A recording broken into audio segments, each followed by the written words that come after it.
چھوٹے سے گاؤں میں علی اپنی بوڑھی ماں کے ساتھ رہتا تھا۔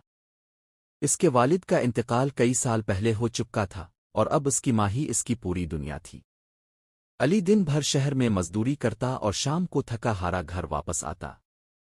اس کی ماں ہر روز دروازے پر اس کا انتظار کرتی اور مسکرا کر کہتی، بیٹا تم آ گئے، میں تمہارے لیے کھانا گرم کر دیتی ہوں۔ ایک دن علی کو شہر میں اچھی نوکری مل گئی۔ اس کی خوشی کی کوئی حد نہ رہی۔ اس نے سوچا کہ اب وہ اپنی ماں کو ہر خوشی دے سکے گا، مگر نئی نوکری کی مصروفیات میں وہ ماں کو وقت دینا کم کرتا گیا۔ وہ دیر سے گھر آتا اور اکثر ماں کو سویا ہوا پاتا۔ ایک رات جب وہ گھر آیا تو ماں جاگ رہی تھی۔ اس نے کمزور آواز میں کہا، بیٹا میرے پاس بیٹھ جاؤ، مجھے تم سے بات کرنی ہے۔ علی جلدی میں تھا، اس نے کہا، ماں میں بہت تھکا ہوا ہوں، کل بات کریں گے۔ ماں خاموش ہو گئی اور صرف مسکرا دی۔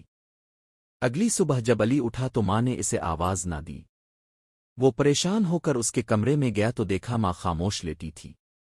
اس کے ہاتھ میں ایک پرانا کاغذ تھا۔ علی نے کانپتے ہاتھوں سے وہ کاغذ کھولا، اس میں لکھا تھا، بیٹا مجھے تم پر فخر ہے، میری صرف ایک خواہش تھی کہ تم میرے پاس کچھ دیر بیٹھ جاؤ۔ یہ پڑھ کر علی کی آنکھوں سے آنسو بہنے لگے۔ اسے احساس ہوا کہ وہ زندگی کی دوڑ میں سب سے قیمتی چیز اپنی ماں کا ساتھ کھو چکا ہے۔